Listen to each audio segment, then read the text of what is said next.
आधा घंटा या 35 मिनट कुछ बोला हूंगा, उसमें से एक चीज को हमारे चाहने वाले, अगर मैं बुरा ना मानूं तो बोलूंगा लगता है कि मेरे ससुराल वाले, इस पर तो फतवा नहीं ले सकते आप, आपको रिश्तेदार बना लिया होगा। सारी खुदाई एक तरफ, सारी खुदाई एक तरफ, उसके बाद नहीं बोलूंगा वरना बोलेंगे ये भी हमको बोल दिए। तो मैं ये बताना चाहूंगा हमारे दोस्तों को कि मैं उन लोगों के खिलाफ बोला और आज भी बोलूंगा। अगर आप ये समझ रहे हैं कि एक शोशा छोड़ने से ओवैसी खामोश हो जाएगा, नहीं होगा। आप तूफान को छेड़ेंगे तो तूफान और बढ़ेगा। तो मैं उन लोगों के खिलाफ बोला जो है मुट्ठी भर, मगर 8 या 9% ही है, मगर वो हम पर हाकिम बनते आए हैं, हमको कैदी बनाते आए हैं, तो इसीलिए मैंने उनके बारे में बोला। अब जहां तक रहा सवाल मौजिज़ उलमाए कराम का, ये भी रिकॉर्ड कर लो मेरे ससुराल वाले, घर एक ही है, ये भी रिकॉर्ड कर लो कि जहां तक उलमाए कराम का मामला है, मेरा अकीदा है, अबू दाऊद शरीफ की हदीस है, हमारे महाराष्ट्र के जनरल सेक्रेटरी मौलाना अशरफी बैठे हैं, जामिअतुल अशरफिया के यहीं से पढ़े लिखे हैं, अबू दाऊद की हदीस है कि उलेमा अंबिया के वारिसीन हैं, उलेमा अंबिया के वारिसीन हैं।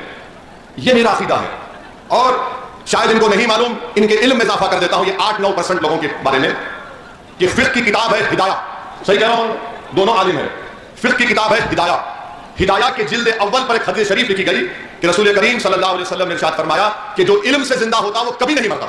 सही है, मैं तो जाहिल हूं, आया मैं थम्स अप, ये बड़े अक्लमंद है, ये बहुत होशियार है, चालाक है। तो फिक्र की किताब हिदाया में लिखा गया कि जो इल्म से जिंदा होता वो कभी नहीं मरता। तो इसीलिए इमाम आजम अबू हनीफा नहीं है मगर जिंदा है, इमाम शाफई रहमतुल्लाह अलैह नहीं है, जिंदा है, इमाम अहमद बिन हंबल नहीं है मगर जिंदा है, इमाम मालिक नहीं है मगर जिंदा है, हाफिज मिल्लत नहीं है मगर जिंदा है। क्यों जिंदा है? अपने इल्म की वजह से। और असदुद्दीन ओवैसी इन तमाम उलेमाओं के, इन तमाम आइम्मा के पैरों की धूल या खाक भी नहीं है। मैं फिर से कह रहा हूं कि मैं अगर मुझे उलेमाए किराम से मिलता हूं, मुलाकात करता हूं, तो मैं अपना सर अपनी नजरों को झुका कर रहता हूं, क्योंकि ये हदीस है अबू दाऊद शरीफ की। तो मैं लोगों को ये बता रहा हूं कि प्यारे ससुराली रिश्तेदार, एहतियात करो, तुमको असदुद्दीन ओवैसी जैसे आदमी की जबान से मुकाबला करने वाला नहीं मिला होगा, रुक जाओ। और अगर और भी कुछ बोलना है तो फिर कल भी जलसा, फिर जवाब दूंगा मैं, और फिर 5 तारीख को भी आऊंगा मैं, 5 को भी आ रहे हैं, और इंशाअल्लाह ताला अल्लाह जब तक जिंदा रखेगा कमली वाले के सदक़े में मुबारकपुर को आता रहूंगा बोलता रहूंगा इंशाअल्लाह। कोई माइका लाल मेरी जबान को नहीं रोक पाएगा इंशाअल्लाह ताला। तो मेरा जो अटैक था, मेरा जो हमला था, हमला 8-9% वालों पर था। इनको समझ में नहीं आया, बेकाबू हो गए कि हमारे सियासी आका पे बोल दिए। अरे उन तुम्हारे सियासी आका के बाप पर बोलूंगा। क्यों बोलूंगा? भारत का संविधान है, भारत का संविधान जिसको बाबा साहिब अंबेडकर ने बनाया, फ्रीडम ऑफ एक्सप्रेशन, आजादी इज़हार ख्याल एक बुनियादी हक है। मैं बोलूंगा और बोलता रहूंगा। तो ये क्लैरिफिकेशन ठीक है, और बोले बस, रुक जाओ यहाँ पे गुड्डू भाई, और आगे रुक जाओ, फिर देखते हैं कल क्या होगा। हम किसी का कर्जा बाकी नहीं रखते, सुन लो अखिलेश, हम किसी का कर्जा नहीं रखते बाकी, खुददार आदमी है। अगर तुम कर्जा बाकी रखोगे जवाब मिल जाएगा। तीसरी बात ये, बैठ जाइए, पूरे बैठ जाइए, पूरे कोई नहीं आएगा तुम्हारे मेरे बीच में इंशाअल्लाह ताला। मैं तुमसे मोहब्बत करता हूं, तुम मुझसे मोहब्बत करते हो, और हम सब रसूलुल्लाह सल्लल्लाहु अलैहि वसल्लम के गुलामों के गुलाम हैं, और हम सब आशिक़ नबी भी हैं। दिख रहा हो? हैप्पी, खुश, बात देखते रहो प्यारे। खाली हम देखने की चीज नहीं है, सुन के वोट डालना गुड्डू भाई को, डालेंगे ना, पतंग पे दबाएंगे ना। चलिए, अब तीसरी बात जो हम बोलना चाह रहे थे आपको, अच्छा अच्छी बात, गुड्डू भाई बोल रहे आप ज्यादा बोलो, अब ज्यादा बोलेंगे तो हमारे ससुराली लोग काम पे लग जाएंगे। सारी खुदाई एक तरफ, नहीं वो नहीं बोलते। तो बात हम तीसरा पॉइंट आपको बोलना चाह रहे थे कि जिन लोगों को नाराजगी हुई, थोड़ा परेशान हो गए, हम उनको बताना चाह रहे हैं कि हमने अभी आपके सामने जिक्र किया कि ये उलेमा किराम है, ये इमाम है, मगर याद रखिए दुनिया जब तक कायम रहेगी हक और बातिल में हमेशा टकराव होगा, हक और बातिल में हमेशा टकराव होगा। हक के गलबे के लिए ईसार और कुर्बानी देना पड़ता है, और बातिल हमेशा कोशिश करता है ताकत के बलबूते पर। बातिल ये समझता है कि मेरे पास ताकत है, इख्तिदार है, मेरे पास दौलत है, मेरे पास फुला है, मगर हक के पास ताकत सिर्फ सच्चाई होती है, और सच्चाई हमेशा गालिब आती है। जैसा कि इन लोगों को समझाने के लिए, जो 8-9% है, उनको समझाने के लिए कि मूसा अलैहिस्सलाम है, फिरौन का दरबार है, फिरौन का दरबार है, मूसा है, फिरौन के दरबार में जादूगर जादू करता है, जादूगर जादू करता है। तो मूसा अलैहिस्सलाम ने अपना आसा फेंका तो जादूगरों का जादू खत्म हो गया। फिरौन समझा कि पानी में डूब जाएंगे, अल्लाह ने कहा तू डूबेगा, वो डूब गया। यजीद के पास ताकत थी, फौज थी, हाकिम था, समझता था कि लाखों का लश्कर इमाम हुसैन और अहले बैत को खत्म कर देगा, मगर करबला का मैदान उसके रेगजारों से आज भी आवाज आ रही है। उस दरिया तजल्ला का किनारा जो अहले बैत के खून से लाल हुआ, वो आज भी तुमको पुकार कर कह रहा है, सुनो मुबारकपुर की आवाम, अगर तुम हक को कामयाब करना चाहते हो तो हुसैनियत के परचम को बुलंद कर दो मुबारकपुर में, हुसैनियत के परचम को बुलंद कर दो। यजीद मुर्दा था, मुर्दा रहेगा, हुसैन जिंदा थे, है और सुबह क़यामत तक जिंदा रहेंगे। तो ये झगड़ा जो है हक और बातिल का है। अगर कोई वक्त के फिरौन को उसकी चापलूसी करता है तो उसको फिरौन की जमात का बोलेंगे, अगर कोई यजीद की तारीफ करता है, जालिम की तारीफ करता है तो उसको क्या बोलते हैं आप जानते हैं। मगर असदुद्दीन ओवैसी, ये बात को मैंने अपने उलेमा इकराम के पैरों के पास बैठकर सुना, मैंने अपने मरहूम वालिद से तरबियत हासिल की कि जालिम कितना भी कवी हो, तुम हुसैनियत के परचम को बुलंद करो, सच्चाई को बयान करो। और जैसा ज़ैनुल आबिदीन ने यजीद के दरबार में सच्चाई को बयान किया, असदुद्दीन ओवैसी उसी ज़ैनुल आबिदीन के सत्ते और तुफैल में अल्लाह ने मौका दिया कि बातिलों के सामने हक को बयान करेंगे और बयान करते जाएंगे इंशाअल्लाह ताला। मेरे अजीज दोस्तों बुजुर्गों, अरे जम के लगाओ, सुनिए, एक बात याद रखिए, ये आपकी मोहब्बत है, ये आपकी मोहब्बत है, मैं उसको सलाम करता हूं। मगर शेर कौन है मालूम आपको? शेर कौन है मालूम आपको? शेर अली है, अली ही रहेगा शेर, असदुल्लाह है वो। असदुद्दीन ओवैसी तो उनके पैरों की धूल भी नहीं। मेरे अजीज दोस्तों और बुजुर्गों, इसीलिए हम आपसे अपील कर रहे हैं कि आप मुत्तहिद हो जाइए, मुत्तहिद होकर अपने वोट का इस्तेमाल मजलिस इत्तेहादुल मुस्लिमीन की कामयाबी के लिए करिए। और आपके सामने बहुत से लोग आएंगे, बहुत सी बातें करेंगे, मगर उनके बारे में भी हम खुलासा कर देते हैं। हमारी पांचवी बात यह है कि मैं हमारे बुनकर भाइयों को सलाम करता हूं। मैं उनको ये बात बताने आया हूं कि असदुद्दीन ओवैसी सरजमीन दक्कन से जरूर आता है, मगर मैं कोई नवाब या आला खानदान से नहीं आता हूं। मेरे बुजुर्ग भी, मेरे अजदाद भी वकालत करते थे, मेहनत किए, जुस्तजू किए, तो मैं उसी परिवार से आता हूं। मैं हमारे बुनकर भाइयों को सलाम करता हूं। ये वो काम कर रहे हैं जो हजरत आदम अलैहिस्सलाम करते थे, ये वो काम कर रहे हैं। वो हम हमको कपड़ा पहनाते हैं, और ये वो बरादरी है जो 8 महीने मंदी का शिकार रहती है और 4 महीने काम करके अपना पूरा साल भर का इंतजाम कर लेते हैं। मैं आपको सलाम करता हूं।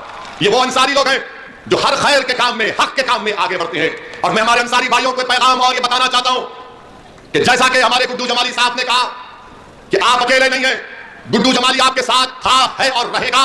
आपके वोट से इंशाअल्लाह, दुआओं से, आशीर्वाद से विधायक बनेगा। गुड्डू जमाली भी रहेगा और साथ में दीवाना भी आपके साथ रहेगा इंशाअल्लाह ताला। और मैं हमारे बुनकर भाइयों को बता रहा हूं कि महाराष्ट्र मालेगांव में हमारे विधायक मुफ्ती इस्माइल, वो खुद अंसारी हैं। मुफ्ती इस्माइल साहब मालेगांव के हमारे एमएलए, मजलिस इत्तेहादुल मुस्लिमीन के, वो हमारे पार्टी लीडर हैं महाराष्ट्र की विधानसभा में। 2 एमएलए हमारे, एक मुफ्ती इस्माइल और धुलिया से हमारे शाह साहब हैं। हमने मुफ्ती इस्माइल साहब को अपना पार्टी का लीडर बनाया महाराष्ट्र की विधानसभा के लिए। तो मैं हमारे बुनकर भाइयों को भी कहना चाह रहा हूं कि मैं जानता हूं कि यान का मसला है, यान का रॉ मटेरियल का मसला है। मैंने उस मसले को उठाया भी था, पार्लियामेंट में भी उठाया था, और जब आज से 2017 या 18 में एक मीटिंग बुलाई गई थी, उस मीटिंग में भी मैं गया था। तो आप हमारे बुनकर भाई सन 57 की जंग आजादी के बाद कोई माऊ से, तो कोई मुबारकपुर से निकलकर कोई मालेगांव गया, तो कोई शोलापुर गया। मैं आप तमाम को सलाम करता हूं और आपको यकीन दिलाता हूं हम आपके साथ हैं, आपकी लड़ाई में आपके साथ रहेंगे। आप हरगिज़ इस बात की फिक्र मत करिए कि आप पर अगर कोई तकलीफ आएगी तो असदुद्दीन ओवैसी उसकी तकलीफ को अपने सीने में महसूस करेगा। और आपके साथ कंधे से कंधा मिलाकर मैं और गुड्डू जमाली आपके हक के लिए, आपके मान सम्मान के लिए हम लड़ते आए हैं और लड़ते रहेंगे इंशाअल्लाह ताला। मेरे अजीज दोस्तों और बुजुर्गों, छठी चीज जो आपको ये बताना चाहते हैं कि गुड्डू जमाली साहब ने अपनी तकरीर में, शाह गुड्डू जमाली साहब ने कहा कि उन्होंने मजलिस इत्तेहादुल मुस्लिमीन में क्यों शमूलियत अख्तियार की। इसलिए अख्तियार की कि उनको अपनी इज्जत, मान सम्मान, उनकी गीरत उनको प्यारी थी। मैं उनको सलाम करता हूं कि अल्लाह सुब्हानहू व तआला ने उनको खुददार बनाया, अल्लाह उनको और खुददार बना दे। मगर मेरे अजीज दोस्तों और बुजुर्गों, तकलीफ भी होती है, बहुत तकलीफ होती है कि जब एक शख्स जिसको समाजवादी पार्टी ने दावत दी, पीछे पड़ गए, आओ आओ हमारे पास। एक बात आप मेरे सवाल का जवाब दे दीजिए, अगर मैं कल आपके घर पे आ जाऊं, आपकी चौखट पर आ जाऊं और आपसे कहूं कि मैं आपसे हाथ फैलाकर अपील कर रहा हूं कि आप गुड्डू जमाली को वोट दे दोगे, तो अगर आप अपने घर में मुझे बुलाकर बिठाकर पानी पिलाते और कहते हैं कि जाओ ओवैसी, हम तुमको वादा करते हैं कि हम तुमको वोट देंगे। जब गुड्डू जमाली को अखिलेश ने घर पर बुलाया, आपने घर पर बुलाकर झूठ बोला, घर पर बुलाकर झूठ बोला और झूठ बोलकर धोखा दे दिया। यह समाजवादी पार्टी के नेता अखिलेश यादव का किरदार है कि घर को बुलाकर, अपने घर को बुलाकर, गुड्डू भाई आजमगढ़ में कहां से लड़ना है लड़ो। गुड्डू भाई ने कहा कि हम मुबारकपुर के विधायक हैं, उनको आश्वासन दिया, तयख्खुन दिया, और उसके बाद लॉलीपॉप पे लॉलीपॉप, लॉलीपॉप पे लॉलीपॉप देता गया। अब जो समाजवादी में रुक गए हैं, चूसो लॉलीपॉप, चूसो, मारो सीटी गाजर की पुंगी की। सत्ता में नहीं आने वाले हैं, याद रखो, हमारी बात को लिख के रख लो। गुड्डू जमाली साहब ने एक बेहतरीन फैसला लिया है, एक बहादुरी का फैसला लिया है, और उन्होंने फैसला अपने लिए नहीं लिया। यह बात आपको समझने की जरूरत है। गुड्डू जमाली को टिकट काटना यह मुबारकपुर की जनता की तौहीन है। गुड्डू जमाली को अखिलेश अपने घर में बुलाकर वादा करके धोखा देता है। यह धोखा गुड्डू जमाली का इंफरादी नहीं है, बल्कि पूरे मुबारकपुर की जनता को धोखा दिया समाजवादी के नेता अखिलेश यादव ने। अरे अगर कोई दुश्मन घर को आ जाता है तो आप नरम पड़ जाते हैं, जब तुम दावत देकर बुलाते हो और उसके बाद तुम गुड्डू जमाली के पीठ में खंजर मारते हो। यह अखिलेश यादव का असली चेहरा है, इसको याद रखो आप। यह इनका असली चेहरा है। जो विधायक है 10 साल का, अभी सत्ता में नहीं है, ना आएंगे इंशाअल्लाह, मगर अहंकार इतना है कि घर पर बुलाकर आप जहर का प्याला उसको पिलाने की कोशिश करते हैं। मेरे अजीज दोस्तों और बुजुर्गों, ये अखिलेश, जनाब अखिलेश यादव साहब, वरना फिर ससुराली नाराज हो जाएंगे। जनाब अखिलेश यादव मोहतरम भी है। अब इससे आगे बहुत बोल सकता हूं, इंतजार करूंगा आज की रात का। कल कहां पर है गुड्डू भाई? कल साहब कल जहानागंज में है, आएंगे ना आप?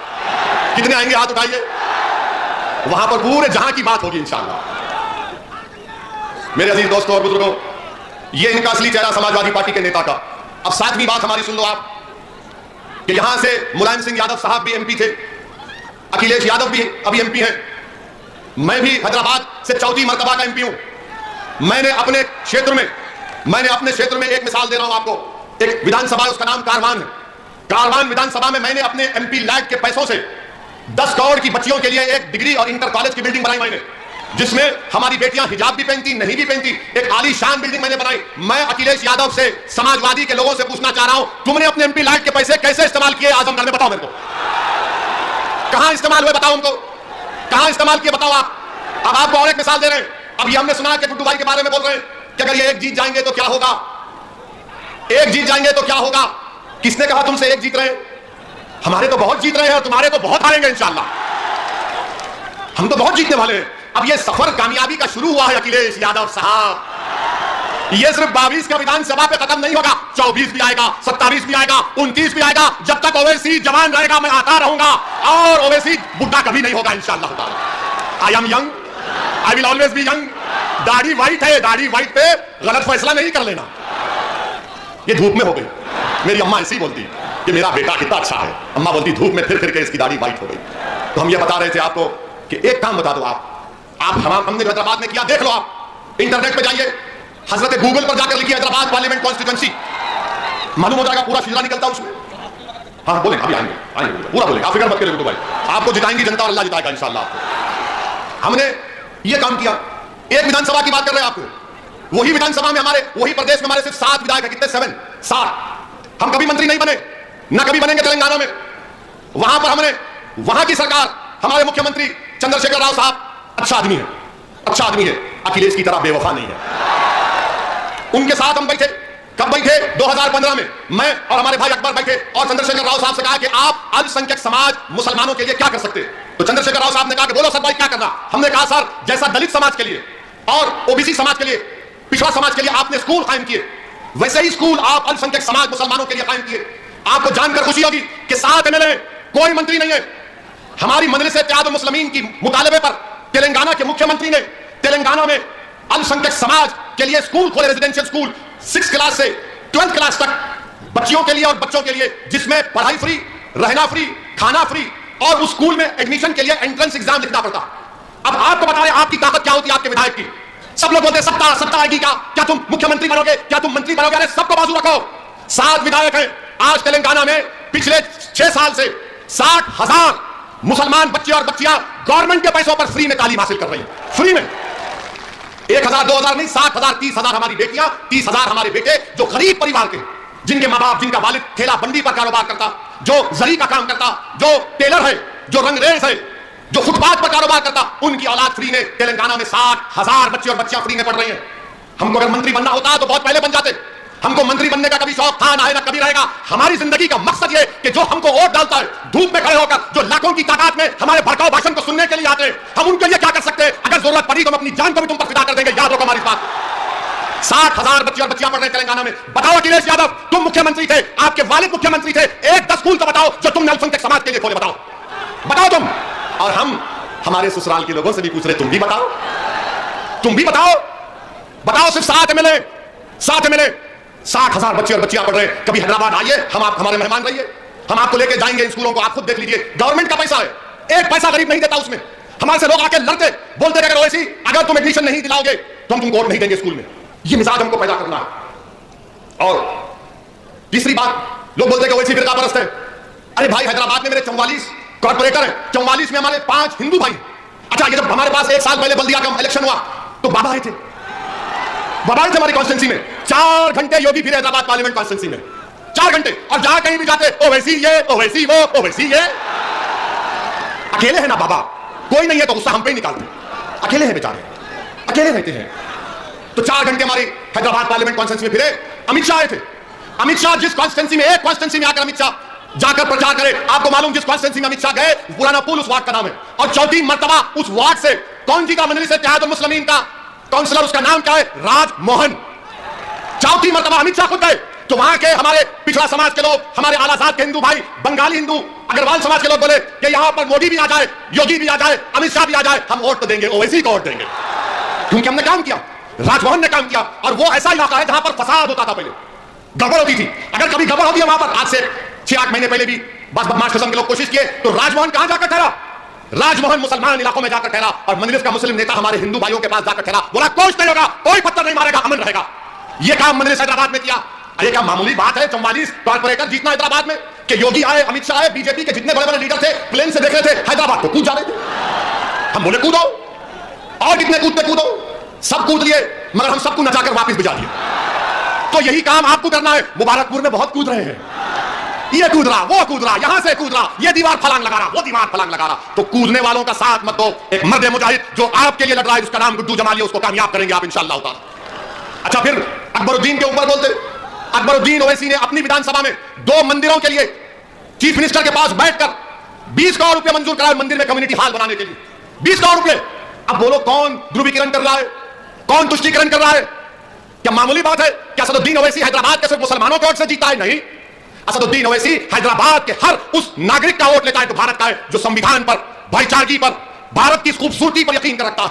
और यकीनन मैं मुसलमान हूं, मगर क्या मैं किसी का काम नहीं करूंगा? बिल्कुल करूंगा, करता आया हूं। हम काम करके दिल जीतते हैं मेरे अजीज दोस्तों, बुजुर्गों। तो ये कूदने वालों की बात का यकीन मत करिए, ये खाली कूदते हैं बंदरों की तरह, एक डाली से यहाँ कभी इधर कभी उधर, वो छोड़, इससे नहीं होने वाला है।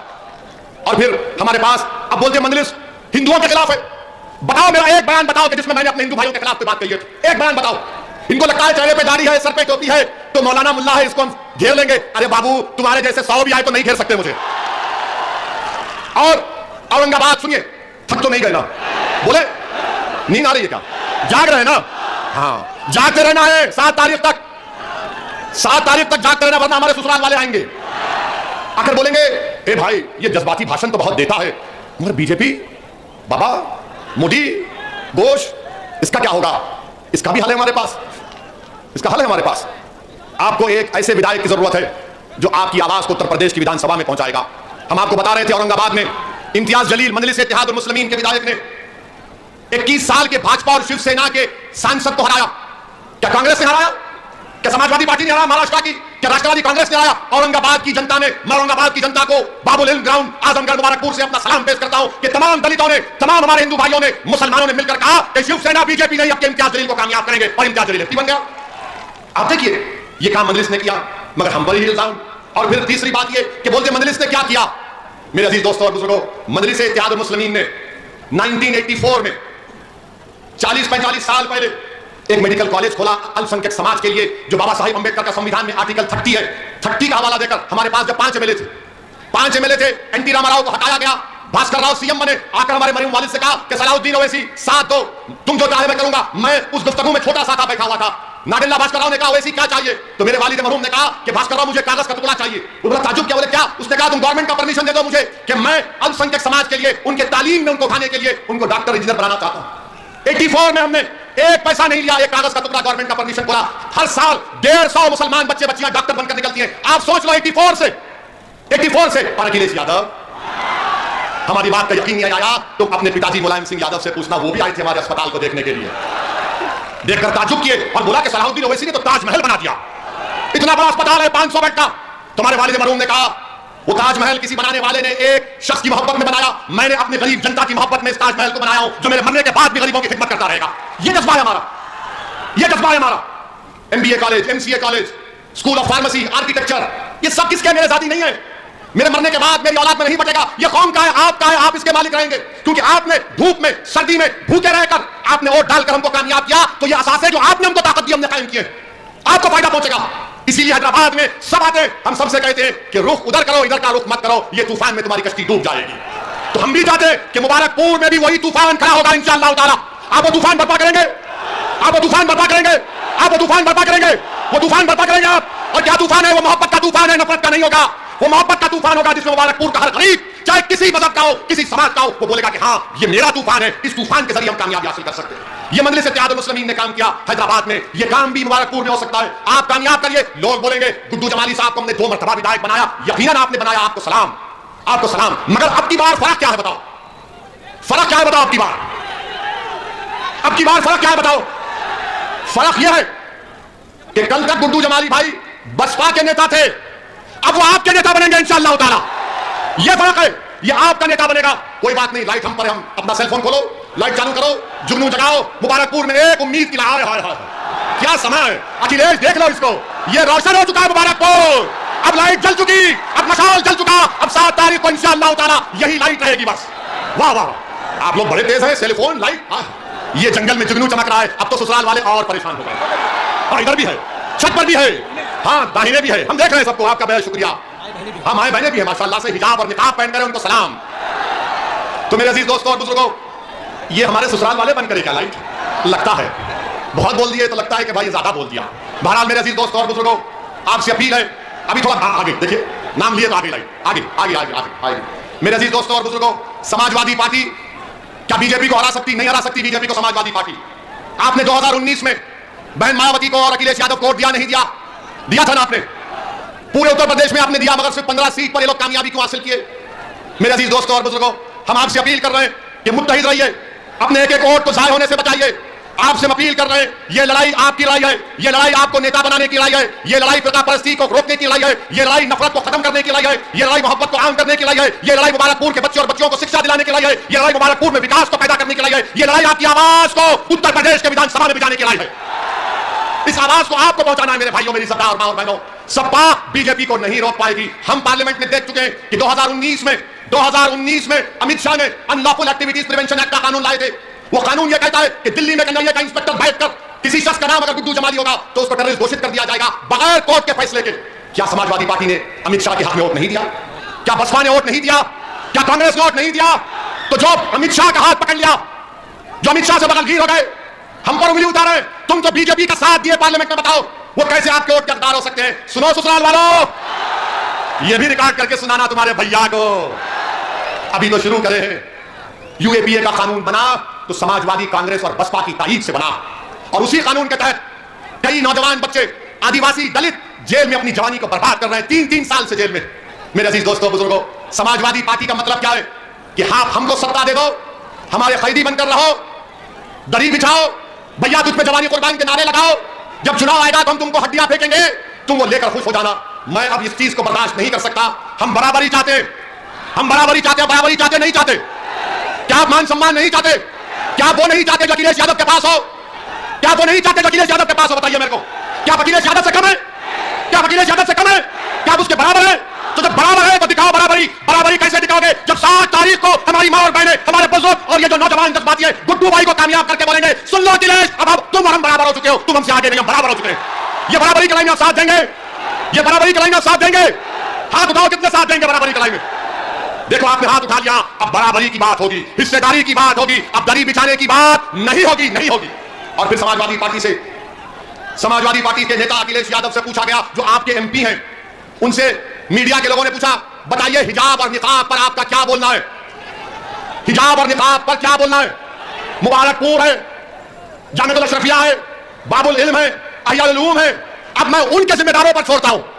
अखिलेश से पूछा गया हिजाब और निकाब के बारे में बोलो, तो अखिलेश यादव ने, जिसको आपने अपने वोट से उसको यहां का सांसद बनाया, उन्होंने कहा मुझे सुनाई नहीं दे रहा है, मुझे सुनाई नहीं दे रहा है। जब मीडिया के लोगों ने पूछा बताओ मुस्लिम वोट, बोले वो क्या है? हम अखिलेश यादव साहब को मुबारकपुर से, आजमगढ़ से हम कह रहे हैं, अखिलेश यादव और समाजवादी पार्टी वालों, जो तुमने नहीं सुना, जो तुमने अपने कानों में उंगलियां लगा ली, वो ओवैसी सुन लिया, ओवैसी पुकार रहा है कि जब तक दुनिया बाकी रहेगी हम टोपी पहनेंगे, हिजाब पहनेंगे, नकाब पहनेंगे, दाढ़ी छोड़ेंगे, कोई भाई का लाल हमको नहीं रोक सकता इंशाअल्लाह ताला, कोई भाई का लाल नहीं रोक सकता। अब भैया नहीं बोले, मगर अब आएंगे मुबारकपुर, ससुराल वालों के साथ आएंगे, आकर बोलेंगे वोट दो, किसको दे? जब तुम्हारे मुंह से नाइंसाफी की आवाज नहीं निकलती, किसको वोट दे? हमने उठाया था हिजाब के निकाब के मसले को, सबने कहा ओवैसी उत्तर प्रदेश के चुनाव में हिजाब और निकाब को लाया, तो मैंने कहा तुम भारत के संविधान को नहीं जानते नादानो मेरे ससुराल वालों। अंबेडकर का बना हुआ संविधान में आर्टिकल 29 है, कल्चर है मेरा हिजाब, निकाब, दाढ़ी और टोपी। भारत के संविधान में फंडामेंटल राइट है, मैं अपने फंडामेंटल राइट पर चलूंगा, तुम नहीं छीन सकते मुझसे। और जब उस बच्ची से बात हुई थी जिसको बलवाइयों ने घेर लिया, हमने उससे फोन किया और हमने उस बच्ची को कहा कि बेटी अल्लाह तुमको सलामत रखे, तुम्हारे माँ बाप को सलामत रखे, क्योंकि उन्होंने तुमको बहादुर बनाया। क्या मुबारकपुर की हमारी माँ और बहनें, मुझे यकीन है कि आप भी गयूर हैं, आप भी बहादुर हैं। मुझे यकीन है कि मुबारकपुर की औलाद अपने माँ को शर्मिंदा नहीं करेगी, बल्कि बहादुरी के साथ 7 तारीख के दिन अपनी मान सम्मान के नाम पर गुड्डू जमाली को वोट देगी। और उस दिन जब जाएंगे 7 तारीख को, तो जरा हिजाब, निकाब, टोपी पहनकर भी जाना, ताकि भैया को मालूम हो जाए कि जो जबान नहीं खोलता, देखो अब हम खोल रहे हैं। ये हमारी शनाख्त है और हमारी शनाख्त कोई हमसे नहीं छीन सकता। अब हम एक और कितना टाइम, 10 मिनट, अरे कल भी आ जाओ, नहीं आएंगे, आइए। तो हम आपसे अर्ज कर रहे थे, अभी हमारे बीजेपी पे बोल देते हैं थोड़ा, बाबा का खर्चा उतारते हैं, मोदी जी का भी, अमित शाह का भी खर्चा है। बाबा ने आजमगढ़ को के ताल्लुक से कहा, शौकत बता रहे थे, बाबा ने कहा 10 मार्च के बाद आजमगढ़ की हवा निकाल दूंगा।